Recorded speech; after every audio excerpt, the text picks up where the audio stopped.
The whispers started the moment Katherine Sinclair boarded the stagecoach in Silver City, New Mexico Territory, in the spring of 1875. Her wedding dress, hastily altered to accommodate her swelling belly, did little to disguise her condition. At 6 months pregnant and traveling alone, Katherine clutched her small valise tighter as she felt the weight of judging eyes upon her. "Shameful," muttered a woman in a high-collared dress, her voice just loud enough to be heard. "Traveling in such a state, and in a wedding dress no less." Katherine kept her gaze fixed on the wooden floorboards of the coach. The journey to Tucson would take 3 days, and she was already regretting her decision to wear the dress. But it was all she had left of her dreams that had shattered when Edward, her fiancé, had disappeared upon learning of her pregnancy. "Excuse me, madam, is this seat taken?" A deep voice broke through the awkward silence. Katherine looked up to see a tall man with a weathered face and kind eyes standing in the doorway of the stagecoach. His clothes were dusty from the trail, and a worn cowboy hat sat atop his dark hair. He couldn't have been more than 30, but his eyes held the experience of a man who had seen much in his years. "No, sir," Katherine replied softly, shifting to make more room despite the ample space already available beside her. Everyone else had crowded to the opposite side of the coach. The cowboy settled his large frame onto the bench beside her, placing his saddlebag between them. As the driver called for final boarders, the whispers continued. An older gentleman across from them made a pointed comment about loose women and the decay of proper society. Katherine felt tears welling up, her hands trembling as she clutched her small beaded purse. The cowboy leaned slightly toward her. "Ignore them," he said quietly, his voice carrying only to her ears. "Their opinions matter about as much as dust in the wind." Katherine glanced up, surprised by his kindness. "Thank you, sir. Matthew Tucker," he offered, tipping his hat slightly. "Most folks just call me Matt." "Katherine Sinclair," she replied, her voice barely audible over the creaking of the coach as it lurched forward. The journey began with uncomfortable silence hanging heavy in the air. Katherine could feel the stares and hear the whispered judgments, but the solid presence of the cowboy beside her provided an unexpected comfort. He didn't ask questions or offer unwanted advice.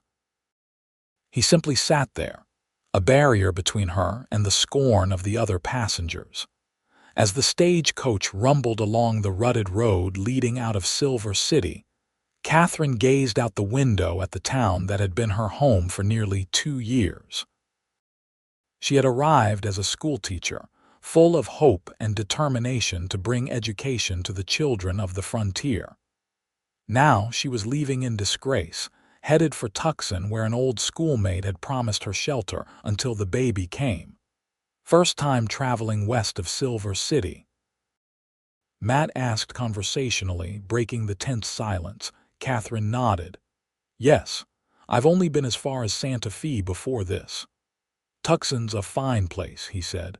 "Growing fast, but still has that frontier spirit. Been there a few times myself, driving cattle." The woman across from them made a disapproving sound. "I do believe some people ought to keep to themselves during public travel," she said, looking pointedly at Katherine's midsection. Before Katherine could respond, Matt shifted in his seat. "Madam," he addressed the woman, "I once rode with a fellow who talked so much the bandits hunting us found us by following his voice alone. Learned then the value of speaking only when you've got something worth saying." His tone was polite but firm. The woman's mouth dropped open in shock, and she turned her face toward the window, falling silent. Katherine felt a small smile tug at her lips despite her discomfort. "Thank you again," she whispered. "Just speaking truth," Matt replied with a shrug. "We've got a long journey ahead." No sense making it longer with unpleasantness.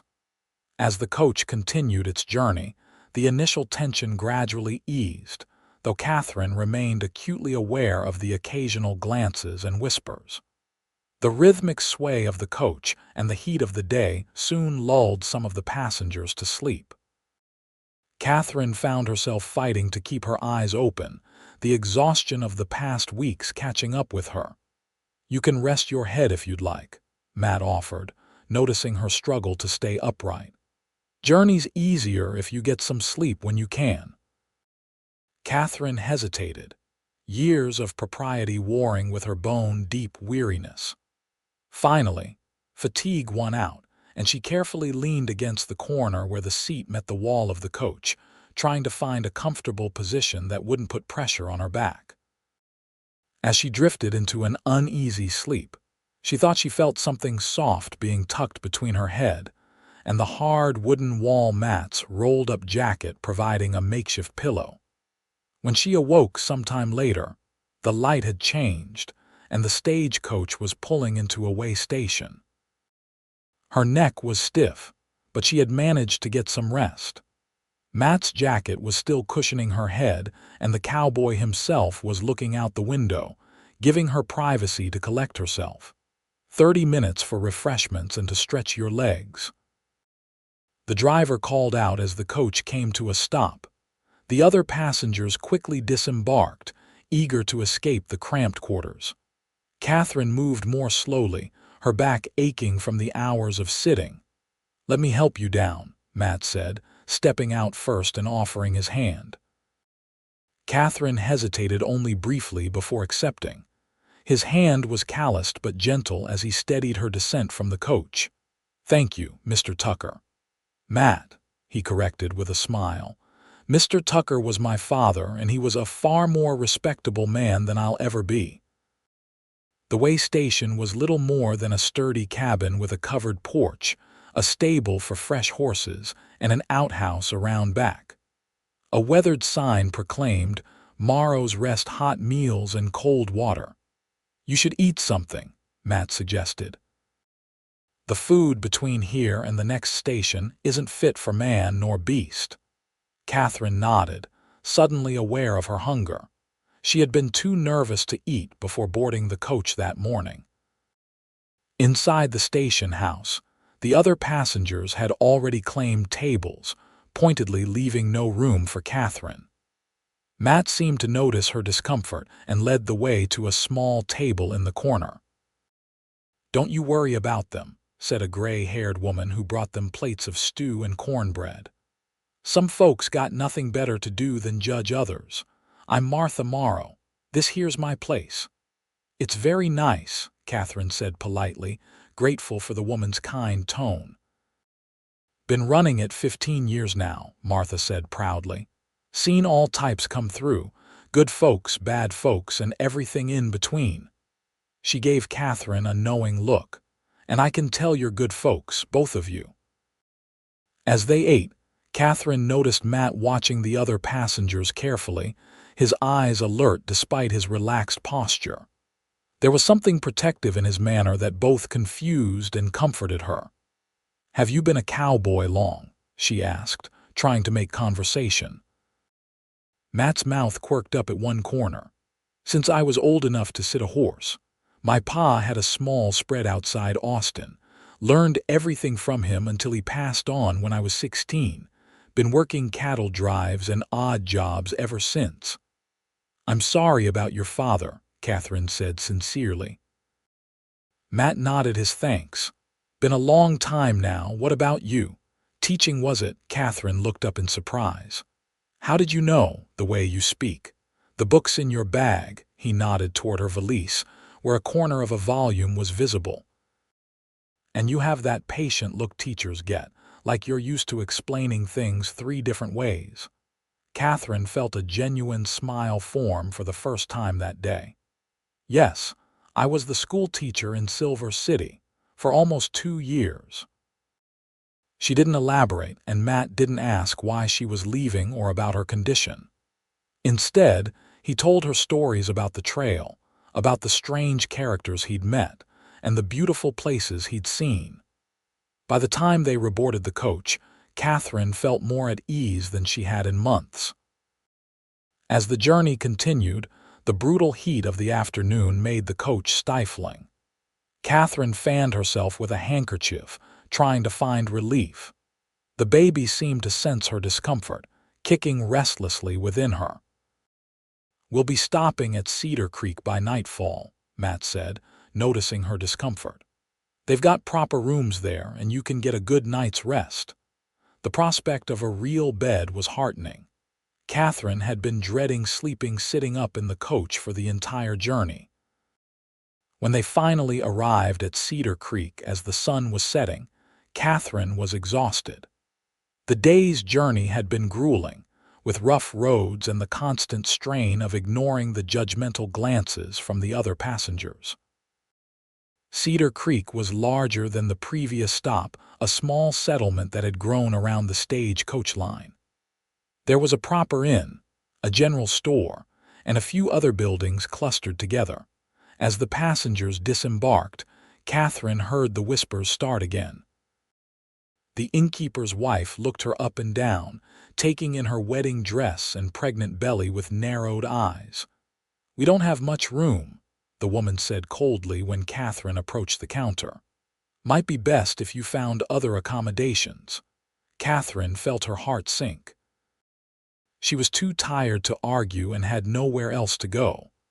"The lady has been traveling all day," Matt's voice came from behind her, firm and unyielding. "She'll need your best room. I'll take whatever's left." The innkeeper's wife seemed ready to object, but her husband appeared, giving Katherine and Matt an appraising look. "We've got 2 rooms left. One's bigger than the other." "Give the larger one to Miss Sinclair," Matt said, placing money on the counter. "I'll take the other." "Mr. Tucker, you don't have to," Katherine began to protest. "Please," he said quietly. "Let me do this. The road's been hard enough on you today." Too tired to argue further, Katherine accepted the key the innkeeper reluctantly handed to her. As she made her way up the stairs, she heard Matt addressing the innkeeper and his wife. "That lady there has shown more dignity today than most folks show in a lifetime," he said, his voice carrying just enough for her to hear. "Might be worth remembering that kindness costs nothing, but its absence costs everything." In her room, Katherine finally allowed herself to cry. She wept for the life she had planned, for the shame she now carried, for the kindness of a stranger when those who should have supported her had turned away. She cried until she had no tears left, then washed her face in the basin of cold water provided. A soft knock at her door startled her. Opening it cautiously, she found Matt standing there with a tray of food. "Thought you might be hungry," he said. "The dining room downstairs." He trailed off, not needing to explain that it would be uncomfortable for her. "Thank you," she said, taking the tray. It held a bowl of stew, bread, and a cup of tea. "You're being far too kind to me." "No such thing as too much kindness in this world," he replied. "Rest well, Miss Sinclair. We leave at first light." Before she could say more, he tipped his hat and walked away, leaving her standing in the doorway with the tray.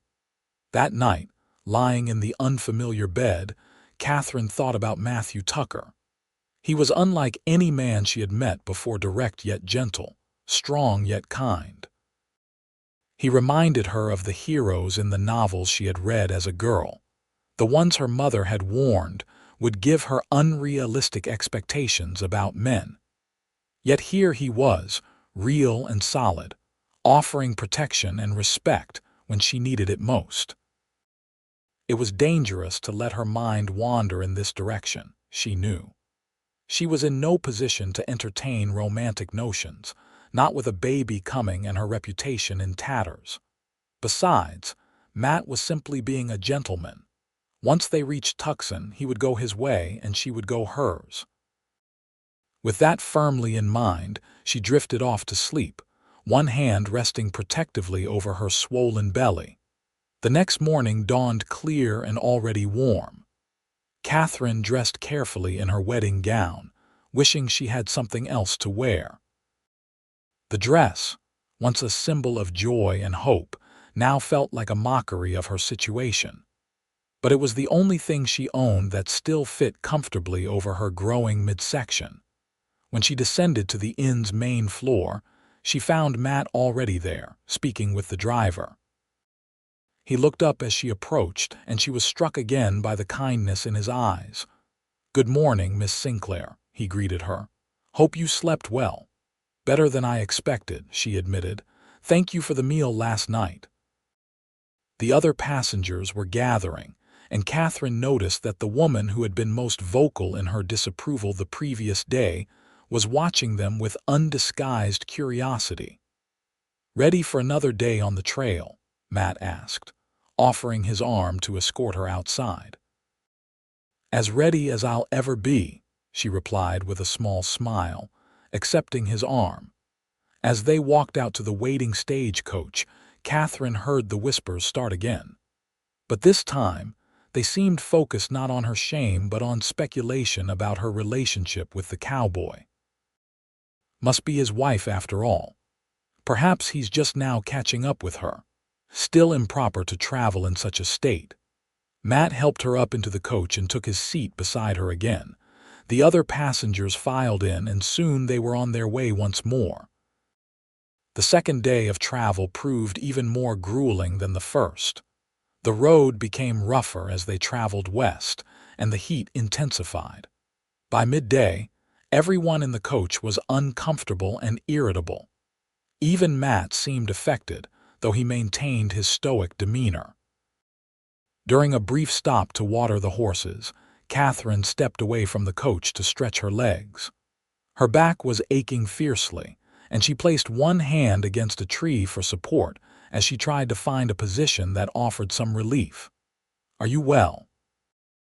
Matt asked, approaching with concern evident in his expression.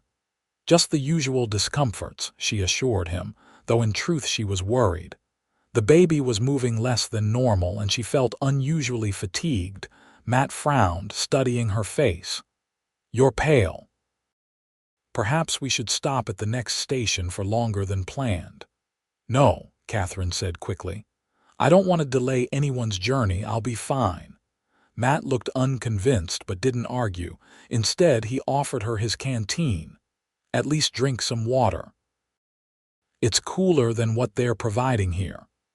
The water was indeed cooler and refreshed her parched throat. As she handed the canteen back, their fingers brushed, and Katherine felt a flutter in her chest that had nothing to do with her pregnancy. "Thank you," she said softly, "for everything. I don't know how I would have managed this journey without your kindness." Matt's expression softened. "Anyone would have done the same." "No," Katherine said firmly, "they wouldn't have. Most people have been only too eager to judge me, to turn away from me." A shadow crossed Matt's face. "Then they're fools," he said simply. Before Katherine could respond, the driver called for everyone to reboard. As they settled back into the coach, she noticed that the other passengers seemed less openly hostile today. Perhaps Matt's quiet defense of her had had some effect. Or maybe they were simply too tired from the journey to maintain their indignation. The afternoon stretched on endlessly as the coach bounced and swayed over the rough terrain. Katherine found herself instinctively gripping Matt's arm during particularly jarring moments, and he never pulled away or seemed to mind. As the sun began to set, the coach finally rolled into the next station, a place called Wildhorn Crossing. It was smaller than Cedar Creek, just a cluster of buildings around a central well, but Katherine was too exhausted to care. All she wanted was to lie down. When she tried to stand to exit the coach, however, a sharp pain lanced through her abdomen, causing her to gasp and clutch her belly. Matt was at her side instantly. "What is it?" "The baby," Katherine nodded, fear clutching at her throat. "I think something's wrong. It's too early." Without hesitation, Matt scooped her into his arms, ignoring the startled exclamations of the other passengers. He carried her from the coach directly to the station house, his face grim with concern. "We need help," he called as he entered the building. "The ladies with child and in pain." An older woman with silver-streaked black hair emerged from a back room, taking in the situation with a quick glance. "Bring her in here," she directed, leading them to a small bedroom. "I'm Sarah Wildhorn. My husband runs this station. I've helped birth more babies than I can count." Matt gently placed Katherine on the bed. "I'll wait outside," he said, turning to go. Katherine caught his hand, sudden fear gripping her. "Please don't leave," she whispered, then flushed with embarrassment at her own boldness. Matt hesitated, looking to Sarah for guidance. "He can stay if you want him to," Sarah said pragmatically. Wouldn't be the first time a man's seen a baby born. She was already moving around the room gathering supplies. "But first, let me see what's happening. Might just be false labor, common enough, especially for first-time mothers." Matt moved to a corner of the room, keeping his eyes respectfully averted as Sarah examined Katherine. After several tense minutes, Sarah straightened up with a relieved smile. "The baby's fine," she announced. "You're having what we call false pains. Your body's practicing for the real thing. But you need real rest, not bouncing around in that coach. I recommend you stay here at least a day or two." Katherine's relief was tempered by worry. "But the stagecoach, there'll be another in 3 days," Sarah said firmly. "Your health and that baby's are more important than keeping to a schedule." Matt stepped forward. "I'll stay too," he said. "Make sure you're all right before continuing on." Katherine looked at him in surprise. "You'll miss your business in Tucson." A hint of a smile touched his lips. "Nothing that can't wait." Sarah looked between them with a knowing expression. "Well, that's settled then. I'll let the driver know you two will be staying behind." When Sarah left the room, Katherine turned to Matt, confusion evident in her expression. "Why are you doing this? You don't even know me." Matt was silent for a moment, as if considering his words carefully. "Sometimes in life, you come across a person who needs help, and something inside tells you that you're meant to be the one to give it. I can't explain it better than that." "But your business can wait," he finished firmly. "Now rest. You've had a difficult day." Too exhausted to argue further, Katherine closed her eyes. The last thing she remembered before drifting off to sleep was the gentle pressure of Matt's hand on hers and the strange sense of safety his presence provided. The next morning, Katherine awoke feeling better than she had in weeks. The cramping pains were gone, and she had slept deeply for the first time since learning of her pregnancy. Sunlight streamed through the small window, illuminating dust motes dancing in the air. There was a soft knock at the door, and Sarah entered carrying a tray. "Good morning, dear. Brought you some breakfast. How are you feeling?" "Much better, thank you," Katherine said, sitting up carefully. "The pains are gone." Good. But you're still staying put today," Sarah said firmly, setting the tray across Katherine's lap. "Doctor's orders, and I'm the closest thing to a doctor for 50 miles. The tray held a plate of eggs, bacon, and biscuits, along with a cup of coffee. The aroma made Katherine realize how hungry she was. "Where is Mr. Tucker?" she asked, trying to sound casual. Sarah's eyes twinkled knowingly. "Your husband's helping my Henry with some repairs to the corral. A couple of the posts rotted through last winter." Katherine nearly choked on her coffee. "He's not, we're not." Sarah waved a dismissive hand. "None of my business either way. But that man cares for you, that much is plain to see. Don't know many men who delay their own business to make sure a woman they just met is taken care of." Katherine felt her cheeks warm. "He's been very kind," she said softly. "Kind, yes," Sarah agreed. "But there's more than kindness in the way he looks at you." She straightened up. "Well, eat up. You need your strength. And after, if you're feeling up to it, we can find you something else to wear. That wedding dress must be getting uncomfortable." After breakfast, Sarah brought Katherine a simple calico dress. "It's one of mine from before I got so round," she explained. "Might be a bit loose in the shoulders, but it should fit over your belly well enough." The dress was indeed loose, but infinitely more comfortable than the wedding gown Katherine had been wearing for days. Sarah helped her wash up and brush out her hair, which had become tangled during the journey. "There," Sarah said when they had finished. "Pretty as a picture. Why don't you come out to the main room for a while? Some company would do you good, and you can't stay in bed all day." The main room of the station house served as both dining area and gathering place. A few travelers were there, a family waiting for the eastbound stage and a man who appeared to be a traveling salesman. They glanced at Katherine curiously, but didn't comment on her condition. Katherine had just settled into a chair near the fireplace when the door opened, and Matt walked in. He was without his hat, and his dark hair was tousled from work. A sheen of sweat covered his brow, and his shirt sleeves were rolled up to reveal tanned, muscular forearms. He stopped short when he saw Katherine, his eyes widening slightly. "Miss Sinclair," he greeted her, suddenly seeming unsure of himself. "You're looking better today." "I feel better," she replied with a smile.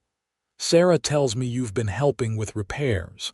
Matt nodded, running a hand through his hair self-consciously. "Seemed the least I could do, given their hospitality." Sarah emerged from the kitchen, carrying a pitcher of lemonade. "You two catch up," she said with a wink at Katherine. "I'll bring you some refreshments." When Sarah had left, Matt took the chair across from Katherine, leaning forward with his elbows on his knees. "Are you truly feeling better? No more pains?" The concern in his voice warmed her. "None. Sarah says it was just false labor, common apparently." Relief softened his features. "Good." "That's good." A comfortable silence fell between them. Katherine studied Matt's face in the daylight, noticing details she had missed before: a small scar near his right eyebrow, the way one corner of his mouth lifted slightly higher than the other when he smiled, the flecks of gold in his brown eyes. "You know," she said suddenly, "I don't even know why you're traveling to Tucson." Matt seemed momentarily caught off guard by the question. "I've got some business with a man there. He's selling a ranch, and I've been saving to buy my own place for some time now." "You're going to be a rancher?" Katherine asked, genuinely interested. A slow smile spread across Matt's face. "That's the plan. A small spread to start, but with room to grow. Good water, decent grazing land." His eyes took on a distant look. "A place a man could put down roots." "It sounds wonderful," Katherine said sincerely. "I hope it works out for you." Matt refocused on her. "And you, what awaits you in Tucson?" Katherine looked down at her hands. "An old friend from school. Ann Martin, Ann Wilcox now. She wrote that I could stay with her and her husband until after the baby comes." She hesitated. "After that, I'm not sure. I'll need to find work somewhere." "Teaching again." She shook her head sadly. "No school would hire a woman in my situation. Perhaps I can find work as a seamstress or in a shop." Matt frowned. "Seems a waste. From what I can tell, you're a born teacher." "Perhaps someday, when the scandal has died down," she said, trying to sound hopeful. "For now, I need to focus on providing for my child." Matt looked as if he wanted to say more, but Sarah returned with the lemonade, effectively ending the private moment. The day passed pleasantly. Katherine rested and spent time talking with Sarah, learning about her life at the stage station and the various travelers who had passed through over the years. Matt continued helping with repairs, but he joined them for meals, and Katherine found herself looking forward to those moments when he would enter the room, his presence somehow both exciting and comforting. By evening, Katherine felt strong enough to take a short walk outside. The air had cooled with the setting sun, and stars were beginning to appear in the deepening blue of the sky. "Mind if I join you?" Matt asked, appearing beside her as she stood on the porch. "I'd like that," she replied honestly. They walked slowly around the small compound, keeping within sight of the station house. The desert was coming alive with night sounds, the distant howl of a coyote, the chirping of insects, the soft hooting of an owl. "It's beautiful out here," Katherine said, breathing in the clean, sage-scented air. "So different from back east." "Where are you from originally?" Matt asked. "Pennsylvania. A small town near Pittsburgh. My father was a minister there." She smiled at the memory. "He would have been so disappointed to see me now." Matt stopped walking and turned to face her. "I don't believe that," he said firmly. "You didn't know him," Katherine replied. "Propriety and appearances were everything." "And what about compassion, understanding?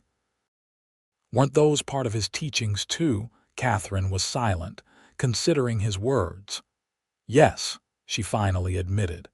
"He preached forgiveness every Sunday. I suppose I just don't know if he could practice it when it came to his own daughter." "We never really know what's in another person's heart," Matt said quietly. "Even those closest to us can surprise us sometimes for the better." They resumed walking, and Katherine found herself wanting to know more about the man beside her. "What about your mother? You mentioned your father, but not her." A shadow crossed Matt's face. "She left when I was young, couldn't take the isolation of ranch life, went back east to live with her sister." His voice held old pain, carefully controlled. "Got a letter once a year or so. She passed on about 5 years ago." "I'm sorry," Katherine said softly, instinctively reaching out to touch his arm. Matt covered her hand with his own, the brief contact sending warmth through her. "It was a long time ago. My pa raised me well enough on his own." They had circled back to the porch of the station house. The light from the windows spilled out, creating pools of gold on the packed earth. Neither seemed eager to go back inside. "May I ask you something personal?" Matt said after a moment of companionable silence. Katherine tensed slightly but nodded. "The baby's father," he began.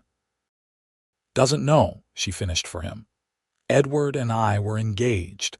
He was the bank manager in Silver City, new from Boston, very proper, very respected."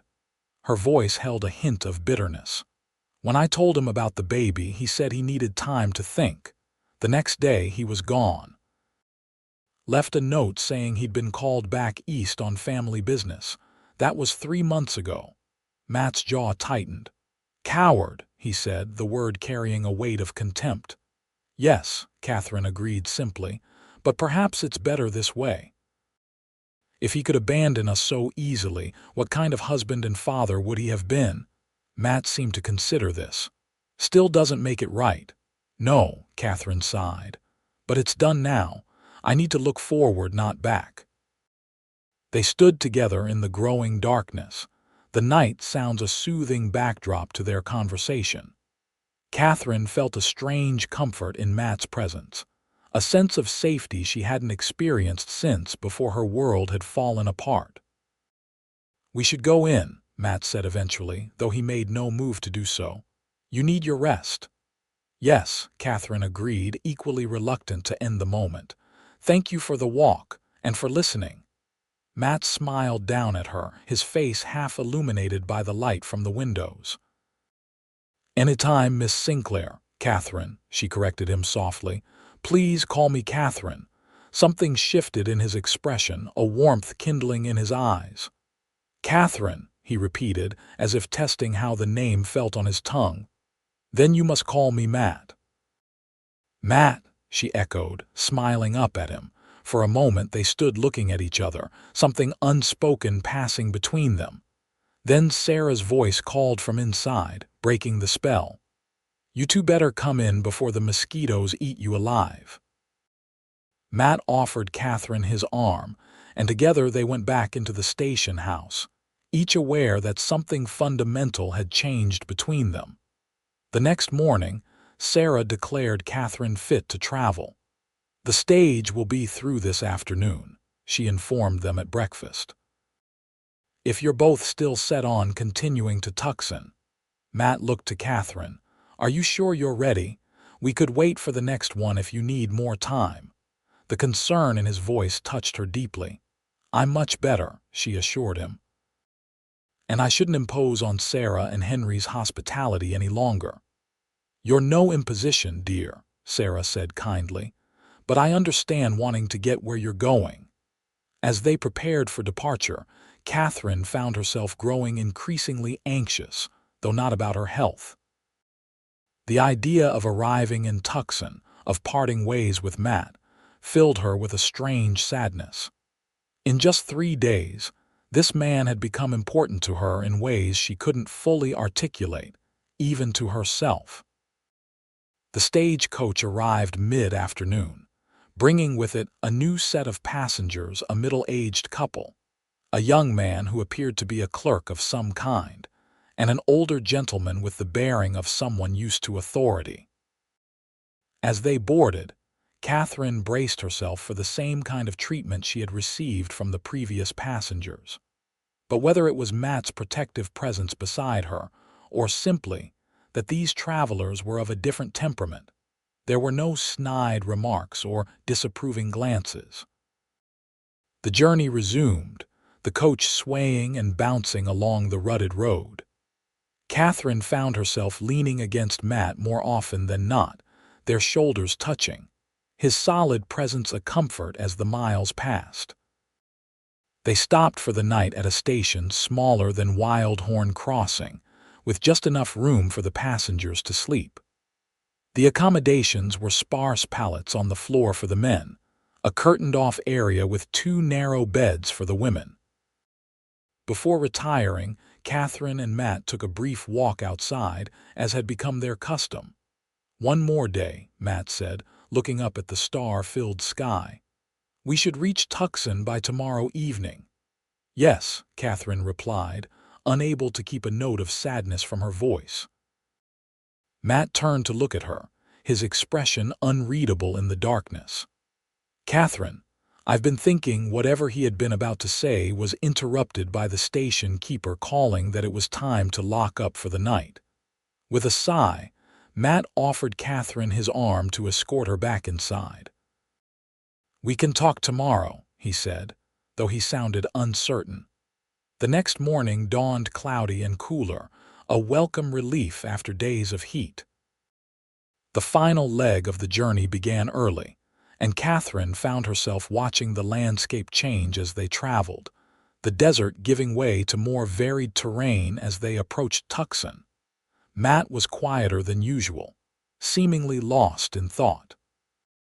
Occasionally, she would catch him looking at her with an intensity that made her heart beat faster, but when she met his gaze, he would offer a small smile and look away. By mid-afternoon, they could see Tucson in the distance, a growing settlement nestled among hills. Katherine felt a knot form in her stomach. Anne's house was on the outskirts of town. In just a few hours, she would be saying goodbye to Matt, possibly forever. As if sensing her thoughts, Matt leaned closer to her. Katherine, before we arrive, there's something I need to say to you. The earnestness in his voice made her turn to face him fully. What is it? Matt took a deep breath. I know we've only known each other a short time, but in that time, I've come to care for you, more than I thought possible. Katherine felt her heart skip a beat. Matt, please, let me finish, he said gently. I'm not a man of many words, and I need to say this right. He took her hand in his touch warm and reassuring. These past few days, traveling with you, talking with you, getting to know you, they've shown me what kind of woman you are. Strong, kind, brave in the face of difficulty. Katherine felt tears welling in her eyes, unable to believe what she was hearing. The truth is, Matt continued, his voice low enough that only she could hear, I don't want to say goodbye to you in Tucson. I know you have plans, and I respect that. But I'd like to ask if I might call on you while you're there, to continue getting to know you and perhaps. He hesitated, then pushed on, perhaps to see if what I'm feeling might be something you could feel too. A tear slipped down Katherine's cheek. "I already do," she whispered. The smile that broke across Matt's face was like sunrise after a long night. He squeezed her hand gently. "Then may I call on you?" "Yes," Katherine replied without hesitation. "Yes, you may." The remainder of the journey passed in a kind of golden haze for Katherine. The stagecoach rolled into Tucson as the sun was beginning to set, the town busier and more developed than she had expected. "Where does your friend live?" Matt asked as they collected their belongings. "Cherry Avenue," Katherine replied, consulting a letter she pulled from her purse. "Number 14. "I know it," Matt said. "Not far from here. I'll take you there." They hired a wagon to transport them and their luggage. As they traveled through the streets of Tucson, Katherine took in the sights of her new home, the adobe buildings, the mix of people from different backgrounds, the feeling of a place still being built, still finding its identity. When they arrived at Ann's house, a modest but well-kept adobe structure with flowers growing in the front yard, Katherine felt a flutter of nervousness. It had been years since she had seen her old schoolmate, and they had only corresponded sporadically since then. Matt helped her down from the wagon and carried her valise to the door. Before Katherine could knock, the door swung open to reveal a smiling woman with auburn hair. "Katherine, you're here at last," Anne exclaimed, embracing her warmly. "We've been so worried with all the delays." Thomas rode to the stage office twice yesterday to check if there was any news. Katherine returned the embrace, grateful for the warm welcome. "Anne, it's wonderful to see you. Thank you for having me." Anne stepped back, noticing Matt for the first time. "And who might this be?" "This is Matthew Tucker," Katherine said, a slight blush coloring her cheeks. "He's been looking after me on the journey." Matt tipped his hat politely. "Madam." Anne's eyes darted between them, a knowing smile forming on her lips. "Well, Mr. Tucker, any friend of Katherine's is welcome in our home. Won't you come in? Thomas will be back soon, and we're just about to have supper." Matt hesitated, looking to Katherine for guidance. "Please," she said softly, "join us." The evening passed pleasantly. Thomas Wilcox, Anne's husband, proved to be a genial host, eager to hear about their journey and to share news of Tucson. Matt spoke of his plans to purchase a ranch, impressing Thomas with his knowledge of cattle and land management. Throughout the meal, Katherine was acutely aware of Matt's presence beside her, of the subtle glances they exchanged, of the way their hands would occasionally brush as they passed dishes. After dinner, as Thomas showed Matt his collection of books on the Southwest Territories, Anne pulled Katherine aside. "He's in love with you," she stated matter-of-factly, nodding toward Matt. Katherine's cheeks flamed. "Anne, it's not we've only just met." "And yet," Anne interrupted with a knowing smile, "I've never seen a man look at a woman the way he looks at you. Not even Thomas looks at me that way, and we've been married 3 years." Katherine didn't know how to respond. The feelings she had developed for Matt were so new, so unexpected, she hardly knew what to call them herself. "What about your situation?" Anne asked gently, glancing at Katherine's midsection. "Does he know?" "Yes," Katherine replied. "He knows everything. He doesn't seem to mind." Anne squeezed her hand. "Then he's either a fool or the best kind of man, and he doesn't strike me as a fool." When it came time for Matt to leave, Katherine walked him to the door. Thomas and Anne discreetly withdrew to give them privacy. "Thank you for seeing me safely here," Katherine said, suddenly shy. Matt took her hand in his. "May I call on you tomorrow? I need to see the man about the ranch, but after that I'd like to spend some time with you, if that's agreeable." "Very agreeable," Katherine replied with a smile. Matt's eyes softened as he looked at her. "Katherine, I want you to know whatever happens with this ranch, with my future plans, you've become an important part of them. I don't want to rush you or presume too much, but I need you to know that." Katherine felt tears prick her eyes. "And you've become important to me, Matt, more than I thought possible in such a short time." Matt leaned forward slowly, giving her time to pull away if she wished. When she didn't, he placed a gentle, chaste kiss on her forehead. "Until tomorrow," he whispered. "Until tomorrow," she echoed. As she watched him walk away, Katherine felt a sense of possibility she hadn't experienced since learning of her pregnancy. For the first time in months, she was looking forward to the future instead of dreading it. The next few weeks passed in a blur of new experiences for Katherine. Tucson was a growing town, full of energy and possibilities. Anne and Thomas welcomed her into their home with genuine warmth, treating her not as a burden but as family. Matt called on her daily, true to his word. Sometimes they would take walks through town, Matt pointing out buildings of interest or introducing her to people he knew.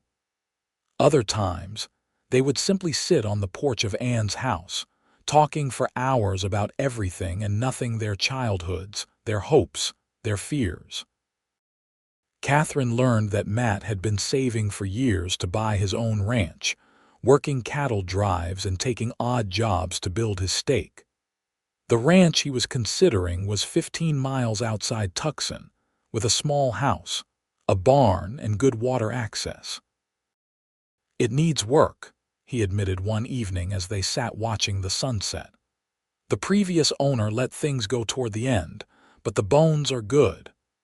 "Have you made an offer yet?" Katherine asked, trying to ignore the twinge of anxiety the question brought. Once Matt had his ranch, would he still have time for her?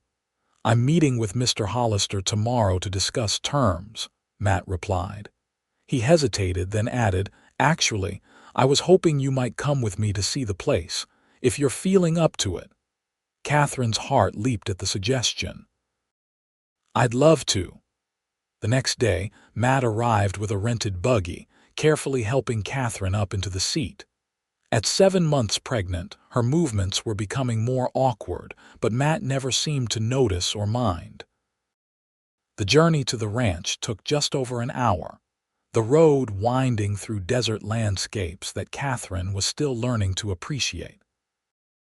As they crested a small rise, the property came into view, a modest house with a wide porch, a sturdy barn, several corrals, and beyond, acres of land stretching toward distant hills. "There it is," Matt said, a note of pride in his voice. "What do you think?" Katherine took in the scene, trying to see it through his eyes.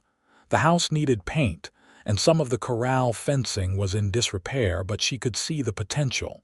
"It's lovely," she said sincerely. "I can see why you want it." Matt smiled, seeming pleased by her approval. "Let's go meet Mr. Hollister. He's expecting us." Edwin Hollister proved to be an elderly gentleman with a weather-beaten face and shrewd eyes. He greeted them at the door of the house, looking curiously at Katherine but making no comment about her condition. "Come to see the place again, have you?" he said to Matt. "And brought company this time." "Mr. Hollister, this is Miss Katherine Sinclair," Matt introduced her. "She's a special friend." The way Matt hesitated over the description wasn't lost on Katherine, or apparently on Mr. Hollister, who gave them both an appraising look before nodding. "Well, Miss Sinclair, what do you think of my humble abode?" he asked, gesturing to the house behind him. "It has wonderful potential," Katherine replied diplomatically. Hollister barked out a laugh. "Diplomatic, aren't you? It's a mess, but it could be something with the right hands tending to it." He turned to Matt. "Speaking of which, have you made your decision?" "I've got another interested party from Phoenix." Matt glanced at Katherine, then back to Hollister. "I'm prepared to make an offer today if you're willing to hear it." "Then let's talk business," Hollister said, leading them inside. The interior of the house was sparsely furnished but solid. A large main room served as both parlor and dining area, with a kitchen beyond and 2 small bedrooms off to one side. Katherine could imagine how it might look with some care curtains at the windows, a rag rug on the floor, perhaps some wildflowers in a vase on the table. As Matt and Mr. Hollister discussed terms, Katherine wandered to the window, looking out at the land that stretched away from the house. She tried to picture what it would be like to live in such a place, the quiet, the space, the freedom. "Katherine," Matt's voice broke into her thoughts. "Mr. Hollister has agreed to my terms. The ranch will be mine as soon as the papers are drawn up." The joy in his face was unmistakable, and Katherine felt her own heart lighten in response. "That's wonderful news," she said, genuinely happy for him. After finalizing details with Hollister, they toured the rest of the property. Matt pointed out his plans for each area where he would expand the corrals, which fields would be best for different seasons, how he would divert water from the creek for better irrigation. As they walked, Matt occasionally placed a hand at the small of Katherine's back to steady her on uneven ground, the gesture both protective and intimate. By the time they returned to the buggy for the journey back to Tucson, Katherine had a clear vision of what the ranch could become under Matt's care. "You're quiet," Matt observed as they drove away, the setting sun casting long shadows across the landscape. Katherine smiled. "Just thinking." "Your ranch is going to be beautiful." "Our ranch," Matt said softly, then seemed to catch himself. "That is, I mean," he stopped, taking a deep breath. "Katherine, there's something I need to say." He pulled the buggy to a stop and turned to face her fully. "These past weeks, getting to know you, spending time with you, they've been the happiest of my life." His voice was steady, but Katherine could see the vulnerability in his eyes. "I know it might seem fast, and I know your situation is complicated, but my feelings for you are simple and clear." Katherine's heart pounded in her chest as Matt took her hand in his. "I love you, Katherine Sinclair. I love your strength, your kindness, your courage, and I love the child you're carrying because it's a part of you." Tears filled Katherine's eyes, spilling over onto her cheeks. "I want to build a life with you if you'll have me," Matt continued. "I want to wake up each morning with you beside me, to work that land together, to raise your child, our child, in a home filled with love and respect." He reached into his pocket and pulled out a simple gold band. "I'm asking you to be my wife, Katherine. Not because you need a husband or because your child needs a father, but because I need you, because I love you." Katherine was overwhelmed, her emotions too powerful for words. Instead, she leaned forward and pressed her lips to his in a gentle kiss. When she pulled back, Matt was looking at her with wonder. "Is that a yes?" he asked, hope evident in his voice. "Yes," Katherine whispered. "Yes, I'll marry you, Matt." Matt slipped the ring onto her finger, his hands trembling slightly. "It was my grandmother's," he explained. "My father gave it to me before he died, said I should save it for when I found the right woman." "It's perfect," Katherine said, admiring how the simple band caught the light of the setting sun. Matt drew her into his arms, mindful of her belly between them. "We'll be married as soon as you wish," he said. "Before the baby comes, if that's what you want." Katherine thought about it, her hand unconsciously moving to rest on her stomach. "Yes," she decided. "I'd like that, to start our life together before this little one arrives." Matt pressed a kiss to her forehead, then her lips. "Then it's settled. Mrs. Tucker." The way he said it, with such tenderness and pride, made Katherine's heart swell with joy. The future that had seemed so bleak just weeks ago was now full of promise and hope. The next days were a whirlwind of activity.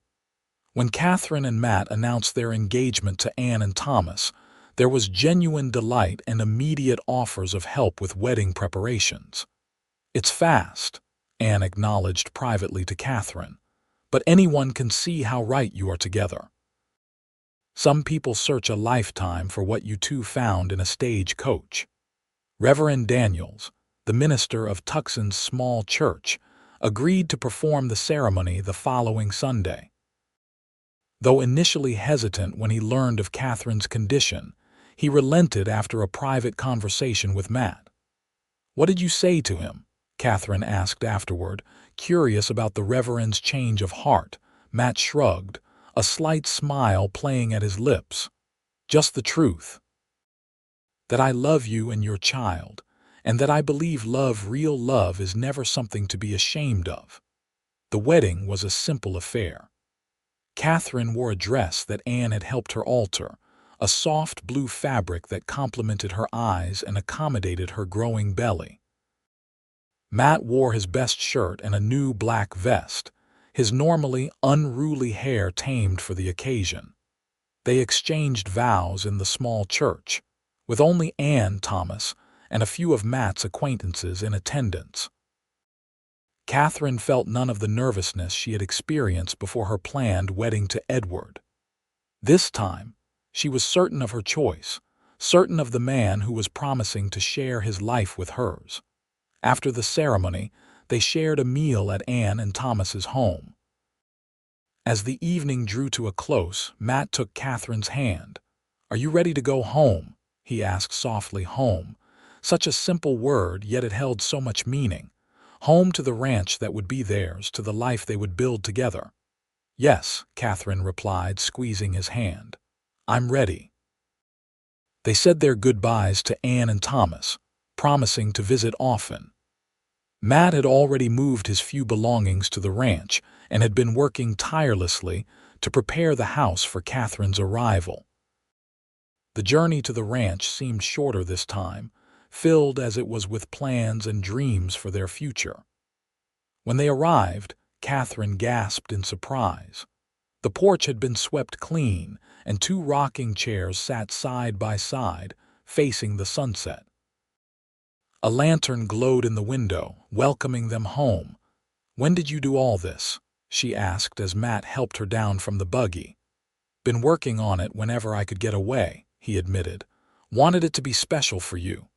Inside, the transformation continued. The floors had been scrubbed, the windows washed, and simple curtains hung.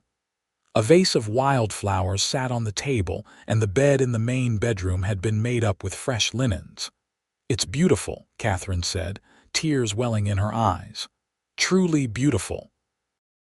Matt came to stand behind her, his arms encircling her waist, his hands resting on her belly. "Welcome home, Mrs. Tucker." The next weeks were filled with the gentle rhythm of establishing their life together. Matt worked from dawn till dusk on the ranch, repairing fences, tending to the small herd of cattle he had purchased, and making improvements to the house and barn. Katherine focused on making the house a home, arranging the few pieces of furniture they owned, cooking meals, planting a small kitchen garden with seeds Anne had given her. Despite her advanced pregnancy, she insisted on being useful, finding tasks she could manage even as her mobility decreased. In the evenings, they would sit together on the porch, watching the sunset and talking about their day. Sometimes Matt would read aloud from one of the books Thomas had lent them, his deep voice a soothing counterpoint to the night sounds of the desert. Katherine fell more deeply in love with Matt with each passing day. The tenderness with which he cared for her, the respect he showed for her opinions, the gentle way he would place his hand on her belly to feel the baby move, all of it confirmed that she had found a truly good man. One evening, as they sat watching the stars come out, Katherine felt a sharp pain that made her gasp. "What is it?" Matt asked, immediately concerned. "I'm not sure," Katherine replied, pressing a hand to her side. "Just a pain." Another contraction hit, stronger this time, and Katherine's eyes widened with understanding. "Matt, I think the baby's coming." Though they had prepared for this moment, gathering supplies, discussing what would happen, the reality of it sent a surge of anxiety through Katherine. The baby wasn't due for another 2 weeks. Matt remained calm, however, his presence reassuring as he helped her into the house and onto their bed. "I'll ride for the midwife," he said, already moving toward the door. Will you be all right until I return?" Katherine nodded, though another contraction was building. "Yes, just hurry." The hours that followed were a blur of pain and waiting. Mrs. Rodriguez, the midwife from a nearby ranch, arrived with Matt just as Katherine's labor was intensifying. With efficient movements and gentle commands, she took charge of the situation, directing Matt to heat water and prepare clean linens. "Your husband is a good man," Mrs. Rodriguez told Katherine during a brief respite between contractions. "He nearly rode his horse into the ground getting to me. Kept saying his wife and baby needed him to be fast." Katherine smiled through her exhaustion. "He is a good man, the best." As dawn broke over the desert, Katherine's labor reached its peak. Matt never left her side, wiping her brow, supporting her back during contractions, murmuring words of encouragement and love. "You're the strongest woman I've ever known," he told her as she pushed through another wave of pain. "You can do this, Katherine. I'm right here with you." With a final, tremendous effort, Katherine brought their child into the world, a healthy, wailing boy with a thatch of dark hair and his mother's blue eyes. "A son," Mrs. Rodriguez announced, placing the swaddled infant in Katherine's arms. "A fine, strong son." Katherine looked down at the tiny face, her heart expanding with a love she had never imagined possible. "Hello, little one," she whispered, tears streaming down her face. "We've been waiting for you." Matt sat beside her on the bed, his own eyes wet with tears as he gently stroked the baby's cheek with one finger. "He's perfect," he said, his voice thick with emotion. "Just like his mother." They named him Samuel James Tucker Samuel after Katherine's father and James after Matt's. Mrs. Rodriguez stayed until evening, helping Katherine with the first feeding and making sure both mother and child were resting comfortably before taking her leave. That night, as Katherine dozed with Samuel nestled against her chest, she felt Matt's gentle kiss on her forehead. "Thank you," he whispered. "For what?" she asked drowsily. "For everything. For saying yes in that stagecoach, for becoming my wife, for our son." His voice broke slightly on the last word. "For giving me a family." Katherine reached up to touch his face. "And thank you, Matt Tucker, for sitting beside me when everyone else turned away. For seeing me when I felt invisible. For loving me when I thought I was unlovable." In the quiet of their home, with their newborn son sleeping peacefully between them, Katherine and Matt shared a kiss that held all the promises of their future together, a future built on courage, kindness, and a love that had begun with a simple act of compassion on a dusty stagecoach journey. As the years passed, the Tucker Ranch flourished under Matt and Katherine's care. What had once been a neglected property became a thriving homestead, with expanded herds, productive fields, and a house that grew along with their family. Samuel, whom they called Sam, grew into a sturdy boy with his mother's thoughtful nature and his father's love of the land. He was joined by a sister, Elizabeth, born 2 years after him, and later by another brother, William.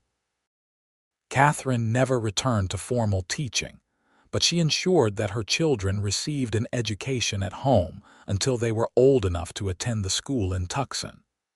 She also found herself teaching the children of neighboring ranchers who were too far from town for regular schooling. Matt's reputation as a fair and hard-working rancher spread throughout the territory. His cattle were among the healthiest in the region, and his methods combining traditional practices with new techniques he learned from books and from talking with other ranchers were often emulated. They maintained their friendship with Ann and Thomas, who had 3 children of their own. The families visited each other often, and their children grew up together, forming bonds that would last a lifetime.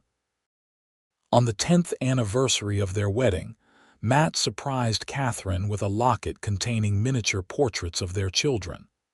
As he fastened it around her neck, he whispered, Have I told you today how much I love you?" Katherine smiled, leaning back against his chest as they stood on their porch, watching their children play in the yard. "Yes, but I never tire of hearing it." "Good," Matt replied, pressing a kiss to her temple, "because I never tire of saying it." Sometimes, in quiet moments, Katherine would remember that first journey to Tucson, the whispers, the judgment, the shame she had felt. And then she would remember Matt sitting beside her, his simple words cutting through her despair.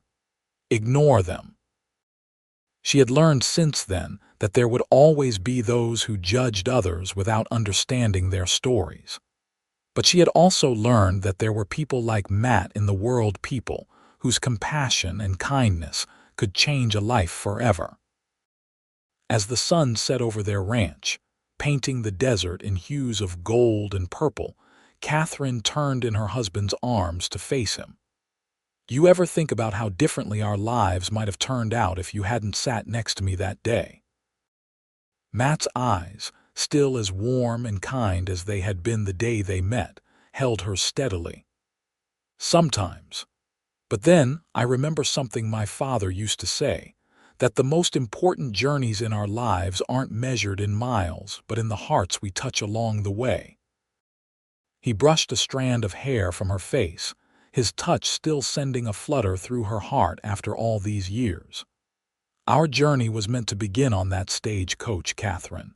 Everything before was just preparing us to find each other." As their children called for them to come see a jackrabbit that had ventured near the house, Katherine and Matt walked hand in hand across the yard they had built together, toward the family they had created together, their love as strong and enduring as the land that had become their home. And in that moment, Katherine knew with absolute certainty that the woman who had boarded that stagecoach in shame and fear had found something far greater than mere acceptance. She had found a love that transcended judgment, that saw beyond circumstances to the heart of what truly mattered.